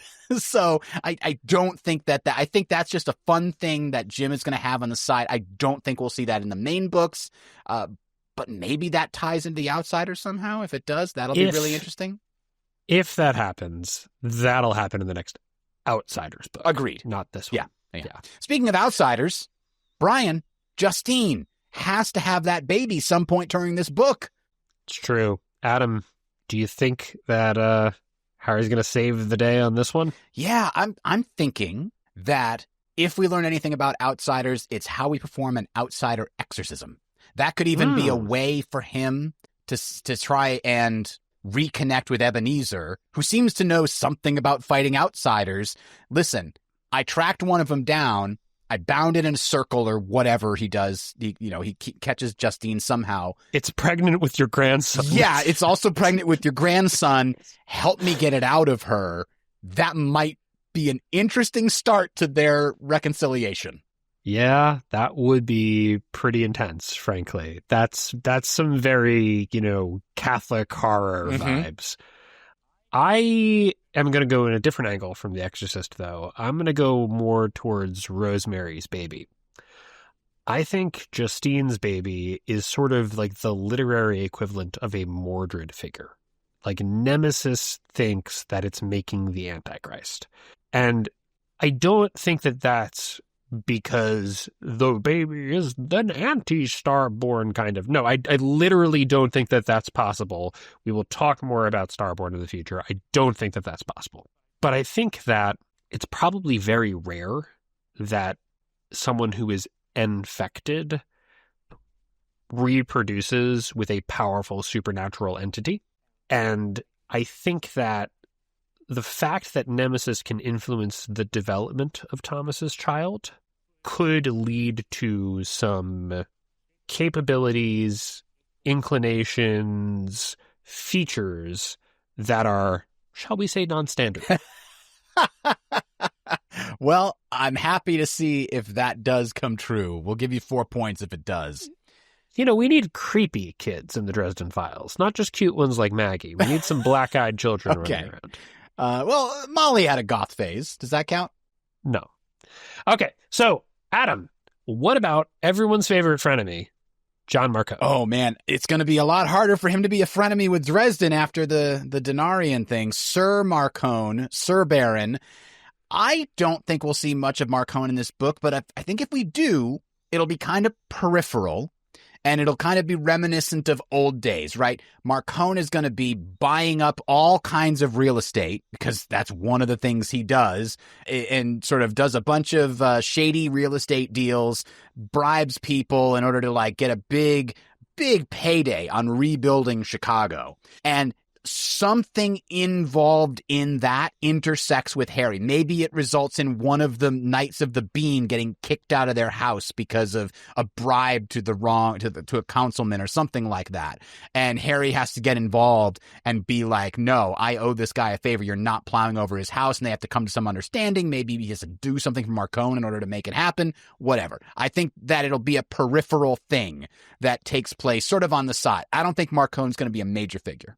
I think this is one of the only ones where we actually disagree. I would be pretty surprised if Marcone isn't a major figure, because I think he's going to attempt to make himself the indispensable conduit between people like the librarians and the supernatural world. That Marcone is and literally, I don't think the librarians are even going to be able to tell that he's a Denarian. I think Thornton Namshiel can make it completely impossible for the librarians to even get an inkling that he's supernatural. Mm-hmm. But I think he is going to avail himself to the government as a resource, making them feel like, oh, he's doing this to keep the heat off of us because he's a gangster. Mm-hmm. But they're going to be shocked at how good his information is. And he is going to, in turn, be telling Mab everything she needs to know about making sure that none of her people and none of the Accords people run afoul of the librarians. And this is going to put him into a contentious relationship with Harry, who is going to be trying to do basically the same thing, but for the good of everyone else and not for his personal political position. Yeah, I could see that. John Marcone trying to squeeze himself into positions to give himself more power. Definitely on brand. So let's go to another big one here, Brian. Ebenezer. We talked about him a little bit here, but do you think that we're going to see him in this book? And if so, when? I almost agreed with the earlier comment that we're going to see him and he's going to try to stop the wedding during the wedding. But, and I think that that's honestly really plausible and a good prediction. But I'm going to be a little bit more lame than that and just say Ebenezer's going to be too ashamed to talk to Harry for the first 6 of the 12 months. That if we see him, it will be in the second half of the book. And the reason why I'm specifying this is because I think that while he might not change his opinions on anything, the cooling off period is going to literally make him ashamed of his behavior in a way that forces him to try different tactics to deal with it. Mm-hmm. So that we actually don't get that big wedding scene necessarily, or that we're trying to avoid that consciously, mm-hmm. because Ebenezer has decided I need to operate differently. What I was doing was wrong. Yeah, I could definitely see that. And we know that him and Harry, after the Blackstaff revelation, they didn't talk for 2 books or something, if I remember correctly. Mm-hmm. So they're good at just ignoring their interpersonal problems and just waiting it out. I mean, Ebenezer is 300 plus years old at this point, right? What is he, 350, I think? He's approaching the end of his even wizard natural so life. I think when you're that old, you can put off that talk. I'll do it next year or something like that. The reconciliation doesn't feel as importantly necessary right away. To that end, I could definitely see them ignoring each other for the first 6 months or whatever. Maybe there's some inciting incident that brings them back together, like the Justine thing we were talking about. But my main point here, my prediction, Ebenezer absolutely comes in to try to talk some sense into Harry. To try to stop the wedding. Yeah. And I've been trying to ask myself, does he go further than that? Does he try to kidnap Harry and say this is for your own good, boy, and I'll get him back and deprogram him in Edinburgh or something like that, or down at the farm, probably more likely. I don't think he's going to bring him to Edinburgh if he's not a White Council member anymore. So I've been thinking, and I'm yeah, based on how much he hates the White Court, I think it's possible he shows up with another trusted person, maybe Martha Liberty or something like that, and tries to put Dresden to sleep, kidnap him, bring him down to the farm, contain him, and just talk sense into him where he can't walk away. Something like that. I think it's going to start with him trying to talk sense into him. When that fails, that's when he's going to try to trigger a trap. And I think that it's going to be more subtle than that, but it could be the same kind of coercion. And frankly, I think you earn the points if it's something like this too, because I believe the Accords, like the actual physical Accords, are going to make things like Ebenezer trying to assassinate Lara effectively something that he won't do because he's just too committed to his duty as a wizard to do something that crazy. But as the Blackstaff, he has not only the authority, but the duty to track down someone who has the doom hanging over them and make sure they're on the straight and narrow. So he could easily get away with, like, kidnapping Harry to try to talk sense or deprogram him or something. But see, I think that's part of the, and maybe we should actually do, I think we'll do this later. But I think that it's possible that even though Harry's been kicked out of the council, because he's the Winter Knight and therefore still a member of the Accords, that's not something that the White Council could do to him as they would to some other warlock. I agree if they were to, like, harm him, but I think if they just disappear him for a little bit, it wouldn't, and then bring him back, it wouldn't be so bad. I think definitely depends on the amount of time. Yeah, it depends on the context of yes, time. Yes. Yeah. But the point I'm making is that doesn't mean they can't kidnap Will Borden. Ooh, yeah. That might be a ends justifies the means kind of thing for Ebenezer. Ooh. Right. Okay. Now I'm getting chills. Is it January 20th yet? All right. The last couple we want to talk about here in terms of individuals and plot developments. Rudolph. What about Rudolph? Jetty Cad and Solanimus both want to see Rudolph face justice. And Marcone Down Under goes even further and suggests, what if Harry saves Rudolph from suicide? Boy, the possibilities are crazy there in my head.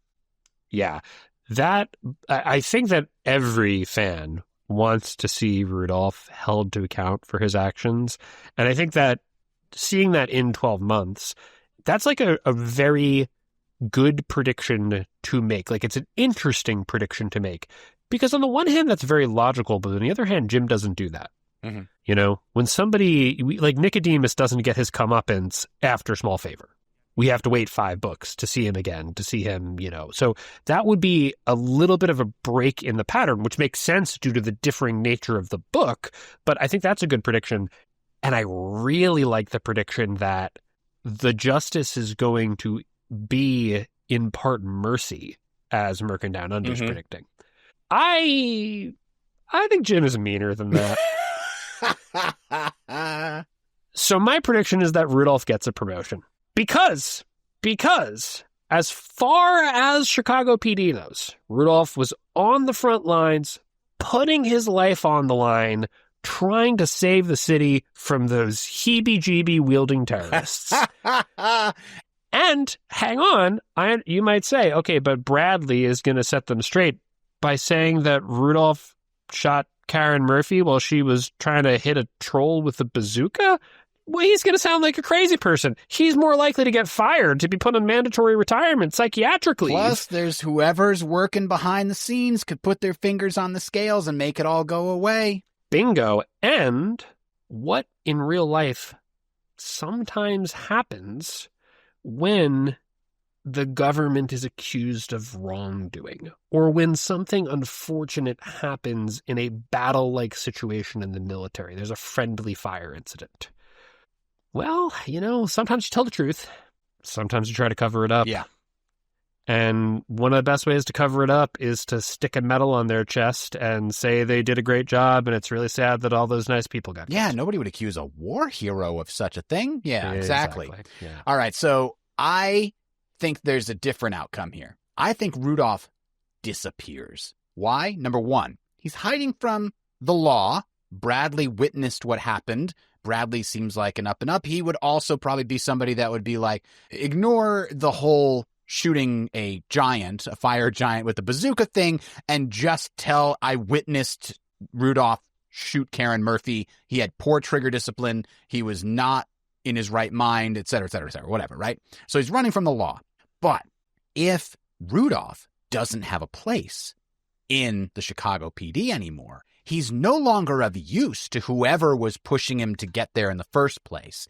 And if he's no longer use, now he's a loose end. So Rudolph is not only on the run from the cops, he's on the run from his former patron. And where might he go for help? Well, our good friend Harry Dresden, and oh crap, I've just redone the turncoat plot. Damn it. Okay, that probably isn't going to happen then, because I don't think Jim would do the same plot twice. But maybe that is where he goes. He disappears, and Harry tries to hunt him down, but can't. Maybe somebody else winds up finding him and say, hey, Harry, I heard you were looking for this guy. And that's where he goes from there. But I think Rudolph goes on the run, and nobody can find him for a while. That's my prediction. Or corollary, the person he goes to isn't Harry, it's Butters. Ooh. And that could be kind of an interesting, wedge issue here, where Butters feels like he has to hide Rudolph because from Harry. Butters saves his life from Harry, and he might recognize Butters if he works. I think he does. Right? I think he actually says in the moment, Dr. Butters or whatever. Butters? Yeah. Or maybe that's Bradley, but somebody recognizes him. Yeah. So, that would be really interesting. Like, I can't go to the cops. I can't go to Dresden. You're my only help. You saved me. Can you hide me? Or something like that. That would be an interesting way for him to resurface. All right. While we're waiting to hear about Rudolph's fate, what do you think's going to go happen with Will and the Alphas? So I think that Will is going to be... Jip has this habit of sort of like, somebody's the CEO, right? And they have like a person who's like their combination personal assistant / like the executive vice president of the whole organization. Like Justine? They on the one hand are just like fetching coffee for the person running the show, but on the other hand, also their word is second to God. Yeah. So I think that Will's going to be that, Hugin and Munin figure for the Paranet. He is going to be the person on a day-to-day basis actively running operations that are sort of, to a certain extent, under the figurehead aegis of Harry Dresden symbolically, but that Will is going to be, because the Alphas are kind of in the same situation Murphy was a few books ago, where the story is starting to move past baddies they can tangle with. And I don't think Jim's going to kill everybody off, but I think that they need to get power-ups in different ways. And the power-up Will is going to get is going to be one of becoming more of a leader, not just of the local wolf pack, but of a national organization that is combating in a wide sense paranormal threats. I really like your theory on this, maybe even better than that. Yeah, this one came to me while I was walking upstairs to get a drink before the show. Jim has avoided politics, except for wizard politics, right? But he's avoided real world politics, political offices specifically. But he mentions them. He mentions Lara getting her hooks into senators and Marcone buying, the governor. Right, or whatever. but we haven't seen like a political campaign happening in the background. Nobody's running for mayor in that universe that Harry ever tells us about. But what if this whole thing fractures the Chicago society into those different factions that we talked about? Maybe some are like believers who want revenge on the entire supernatural community. Others are believers that don't know what to believe. Others are abstaining. Others try to say this is all terrorists and we need to put forth all these extreme measures to get the terrorists or whatever, right? And Will and Georgia and the Alphas recognize, hey, if there isn't somebody out there in Chicago politics keeping an eye on what's happening there, it could really get out of control for all of us. And one of them, I'm actually leaning towards Georgia. At first I thought Will, but no, I think Georgia would be perfect for this because she just seems like a more calm, reasonable, like person that you can just believe, right? Trustworthy, like she's very confident and forward, and always, every interaction we've seen her since the very beginning back in Full Moon, she's always been that way. So I could see her running for office and Will acting as like her political consultant / supporter / assistant kind of a person. Campaign manager. That's the word I'm looking for. Thank you. Yeah. So I could see that. And like the other Alphas also helping the campaign, and like they get to lean on all the people in the Paranet that they know automatic constituency probably willing to help vote for them. They already get to lean on everybody that is like an actual believer that knows their reputation, that's heard about them. Like, they are well known within the community for what they've done. They've got a built-in base. It could work. And I think she's got the charisma to pull it off. And they're both very smart, so I think they could also make it work because of that. Yeah, I mean, actually, I think this is really plausible, specifically them, because they're both UChicago graduates, and the University of Chicago is not only an excellent university, but it's also the premier one in Chicago. Apologies to Northwestern. And by the way, I'm not saying they have to run for mayor or anything. They could run for like a councilman's seat or whatever the local legislature is within the town. That's what I was actually going to say. I could see this. I will give you credit for anything from Will running for alderman or ombudsman or whatever, or city not council dog member, catcher, right? Though. I don't think he's running not for dog catcher. Well, actually, maybe dog catcher. That'd be pretty funny. Yeah. But that would be something that he could just do because, oh man, I mean, if the alderman of the district we have a castle in, like Marcone bought the guy. Right, that's why he right. can ignore all these building permits. But I might need to just become the guy. Or I could see it being something like Georgia is literally attempting to be anything from like a state senator to like, okay, she's not running for mayor, but she's actually now the head of, health and safety, like for the Chicago mayor's office. She's a member of that, person's team for exactly the same reasons. So I think, does Jim have time to do all this stuff? Is he going to put that in? I don't know. But these are actually things that would kind of fill plot holes. Like, how is Dresden going to maintain, not just monetarily, but legally, a castle in the middle of a Chicago neighborhood? So that's all of our individuals and sort of plot elements. Now we're going to... And that's the end of the episode. No? You saw the runtime. You know it's not done yet. We've got a couple more things to talk about, specifically around new lore we expect to learn. Now, we talked a couple of different pieces of this already about how we might learn some of these things, but we're going to try to talk a little bit more specific about new lore that we might learn and speculate what that might be. Now, the Watsatron considers, quote, listens to Wind promised Harry he would tell him everything after getting permission, which would take 1 year. I'd imagine would find out more about the Starborn and Harry's situation, unquote. And a few others point out that the time suggests that Listens to Wind might be just about to tell Harry, only for him to get pulled into the Mirrorverse, ending the book. Now, those are pretty fun possibilities, but Brian, we kind of have word on Jim that this is not going to be the case.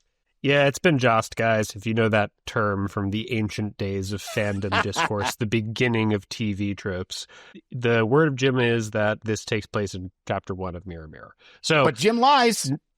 Jim lies. We don't know for but sure. That would suggest that, 1, Harry is not getting pulled directly into the mirror dimension at the end of the book, and 2, it doesn't happen in this book. Yeah. So we have to wait. But that doesn't mean that we're going to get no information about Starborn.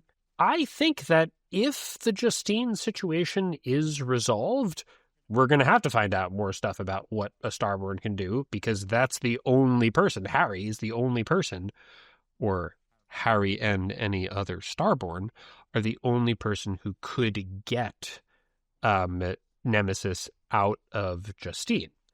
I also think we might get little tidbits from some loose ends, like, where the heck is Listen? And if we do hear anything about Dracul, it's gonna matter that he's a Starborn. So I think there's just a lot of different angles. We could get teensy little bit of really appetizing, oh, I smell the pie wafting from the window, I'm floating towards it. And then at the end of the book, Jim slams the window shut on our cartoon noses because he's saving the big stuff for Mirror Mirror. I think, here's my prediction here, Harry is going to somehow, whether it's dropped into conversation, whether it comes up as a result of something else, I think he's going to find out that Lara knows something about Starborn, doesn't realize that he is one, and he's going to be like, wait, you can tell me more about this? She's like, only that they exist and that it's a confluence. Like, she doesn't actually have any answers for him, really, but we will find out that she knows of their existence and maybe some tiny new tidbit about Starborn, like maybe what she thinks their purpose is, but it won't be right. Yeah, well, or it will be right, but the interpretation she's going to give him is not very useful, because something that I know I've speculated, I don't think I'm the only one, is that the outsiders and the, Cthulhu great old ones, Nalarthotep, we've seen a few Lovecraftian mythos people in short stories, in, I think, Warcry and Cold Case, and the great old ones that the Oblivion War is waged against are, cousins at the very least. Right. And if that's the case, then people who are members of the real Venatori might know stuff about Starborn that's not really germane to the outsider threat, but insofar as that has to do with the Oblivion War. So it might not be useful information for Harry, but she might actually have a really good reason for knowing a little bit about Starborn, because it's kind of part of her second job. Yeah, it could very well be the case. All right. Speaking of Lara, new White Court lore. Now, we do have 2 books that featured White Court politics very heavily, right? We have Blood Rights, and we have a little bit in Proven Guilty and White Knight specifically. So I think we're going to learn a little bit more in this book. Specifically, I think Harry has never asked Lara about his mother. He wants to know more about her. She lived with the woman for years when she was with Lord Wraith, so she might be able to tell him at the very least what she was like on a day-to-day basis, what her situation was there. He could learn more about it. Yeah, and I mean, one of my bigger called shot theories is that, Maggie was a part of the Black Council and was going to have a Starborn for them and ran away. And I think that Lara's not going to tell Harry that in this book, but she could be starting to lay the groundwork for that eventual revelation. Because if I'm right, and I feel pretty good about that one, Jim's got to start doing it soon. I think we're going to find out something else, though. I think we're going to find out why Ebenezer hates the White Court so much. Yeah, that's a pretty good call, to be honest. I mean, that was very heavily part of peace talks.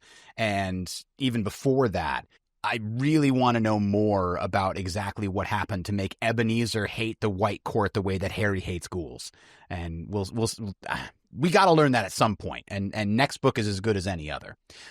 Yeah, and if we don't learn that, then I don't really think Ebenezer is going to feature very heavily in the book at all. Let me put it that way. Yeah. All right. What do you think about more lore with regards to the Fae? So we've talked about a couple things.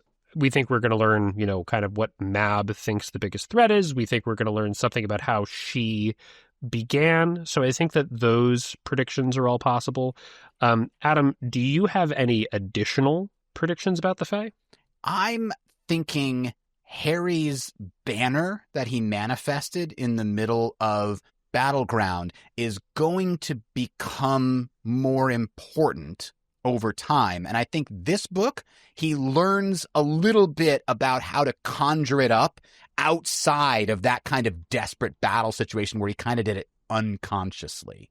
So that's kind of what I'm expecting. If we do see more Fae lore, I think that's kind of where we're going to be. And Ryan pointed out in the chat here, one of our patrons, that they did, kind of take his daughter, and I bet he suspects Ebenezer that the White Court killed her. Except Harry asks Ebenezer about that in, I think, Peace Talks. And Ebenezer says, when Harry says, "Do you hate them because of Mom?" he says, "Her too." Right. Okay. So it's not just that. We know it's got to be more than that. That's a good catch. I had forgotten that little piece. So one other thing we might find out about the Fairy Court is just how supernatural mantles became a part of it. Ooh. And that's because, again, I think we're going to learn some particular reason for the wedding that goes beyond just a political alliance that should theoretically exist anyway. And it might be about specifically aligning incubi and succubi conceptually with the Winter Court. And there might be sort of ritual aspects to that maybe aren't going to happen in one go here, but that Mab is laying the groundwork for. Yeah. Okay. Let's move on to the White Council. What kind of lore are we going to learn about the White Council? Okay, this is a very popular theory, and I vacillate on the extent to which I believe this. But you don't get to be the Merlin of the White Council by collecting bottle caps. And the Merlin has done a lot of things over the course of the series that, from Harry's perspective, and from our perspective using only Harry's knowledge, seem kind of dumb.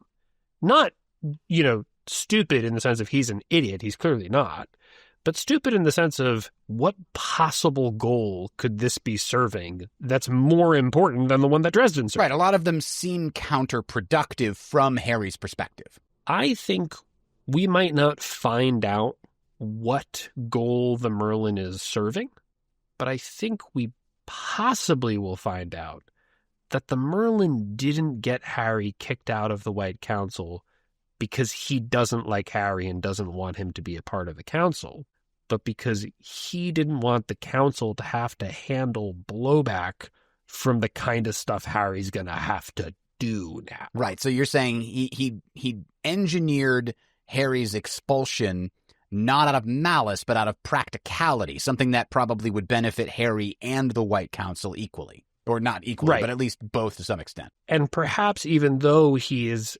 content to allow a certain degree of animus to develop between Harry and wardens who used to serve with him to discourage fraternization, he personally actually is happier with Dresden than he's ever been. Yeah.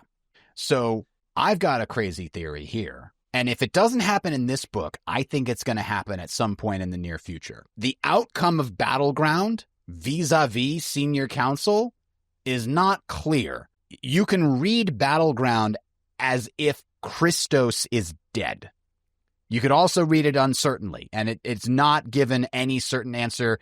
But I'm going to tell you, Adam, I think he's dead. Yeah, that would be an interesting price to pay. I mean, all of this and to have none of the Senior Council that were on the front line go down seems, yes, they're very powerful, but they're just as vulnerable in the end if you manage to get a shot in somehow. They're just meat bags, just like the rest of us, right? So I think Christos is dead. And I think that leads to a major power shift in the White Council. Maybe Langtree is ousted as the Merlin. Somebody else goes in instead, maybe.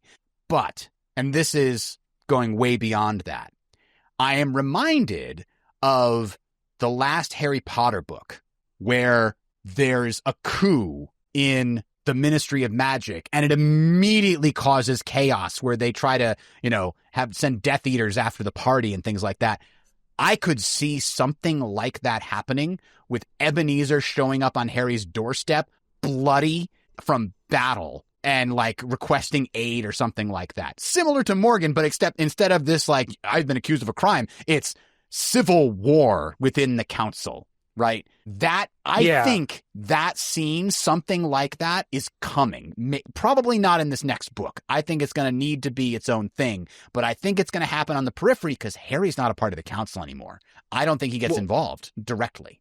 Well, remember, Christos is on the Senior Council in the first place because politically that seemed necessary in order to keep the council from fracturing. But we've had this secret Black Council that's been hiding in the White, for so long. It's been bubbling under the surface. At some point, I think they're going to reveal themselves Cylon-like and take over everything once they've gotten enough of their pieces into place. And maybe Christos' death is the catalyst for some of that. Maybe not, like I said, probably not all of it. But we've already seen the White Council need to make compromises to keep itself together, like putting Christos in the council in the first place. So if in the wake of Christos' death, the Merlin needs to make more and bigger compromises in order to keep the council together, we could end up with a new head of the Wardens, any kind of number of things that could be very disruptive. And even if the Merlin's not ousted, he might be politically crippled in a way that renders the council somewhat rudderless. So whether we see civil war or just desperate political machinations to avoid civil war, I'll say you get the points if Christos' death effectively kneecaps the White Council in 12 months. Yeah, and I put this in the lore section because Harry, I don't think, is going to be directly involved anymore, but I think he's going to learn about it in this book. He's going to interact with somebody, maybe Ebenezer, maybe Lucio, right, and they're going to give him the gatekeeper. Yeah, and they're not going to be able to tell him everything because he's not in the council anymore, but they're going to be like, you should know the council is currently in gridlock as a result of this inner political stuff. They're not going to be able to do much of anything to deal with the blowback about the Chicago situation because they're paralyzed with indecision and infighting or something like that, right? Again, not much details, but something going on. That's kind of what I'm expecting.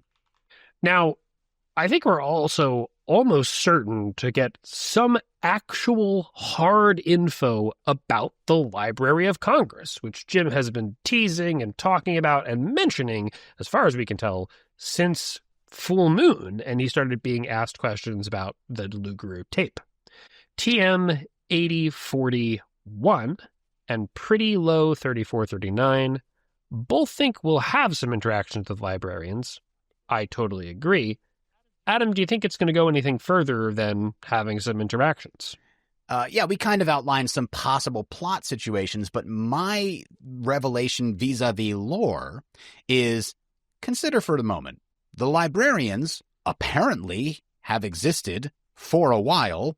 We basically haven't learned about them. I think the only other interaction that we theoretically assume that they're involved in is the disappearance of the Lugaroo tape.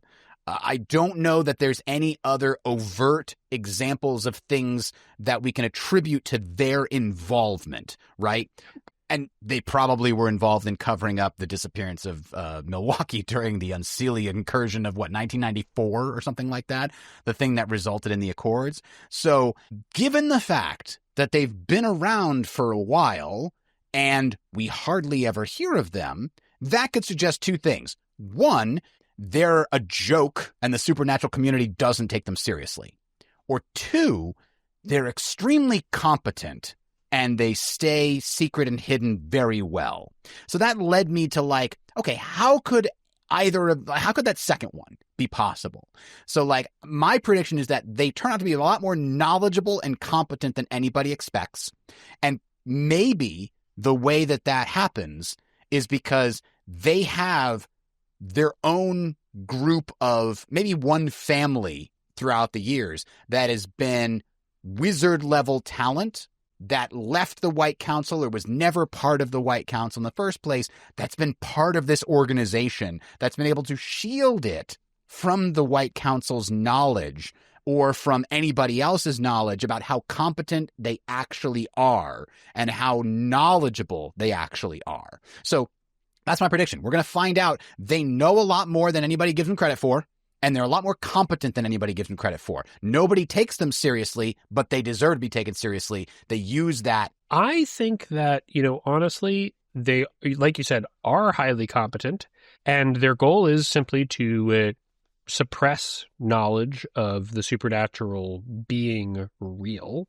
And for that reason, supernatural powers generally like and tolerate them, and they are not deliberately antagonistic towards supernatural powers. They're not trying to stamp them out or anything. It's not the Inquisition.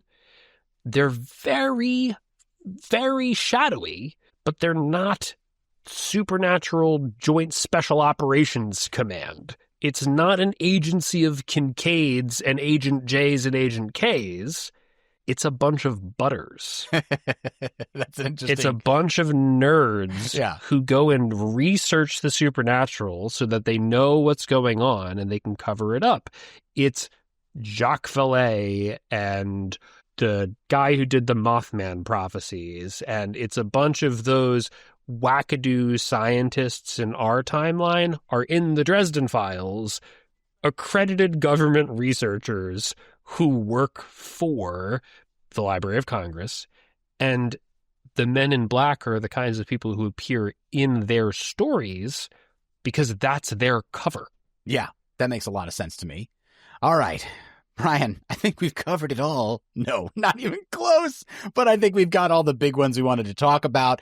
I think we'll have a few more small discussions here and there about 12 months before the actual book comes out. Coming up next week, it's Christmas week. We're taking the week off from our main show, but good news for you guys. We've got something that we're going to be revealing in January that we've been working on that is going to be fun for everybody, I think. Not just a patron exclusive thing. And then coming up in January itself, the first episode on January 2nd is going to continue our Grave Peril coverage. The next one on the 16th is going to be Grave Peril as well. And finally, keep in mind, we're going to have a live show for you patrons on the release week, the 23rd, Friday the 23rd, where we sort of unstructured try to put all the pieces together that we learn in 12 months. And that's when we'll take all this stuff that we just predicted and find out if either of us has been right enough to be called a winner. With that, I think we're going to call it. No episode next week, but look for us on the 2nd of January. You won't be disappointed. See you guys in 2026. Thanks for listening. Please direct any questions or topic suggestions to mac@rnt.fm. That's mac@rnt.fm. Recorded Neutral Territory is licensed under Creative Commons Attribution Non-Commercial 4.0.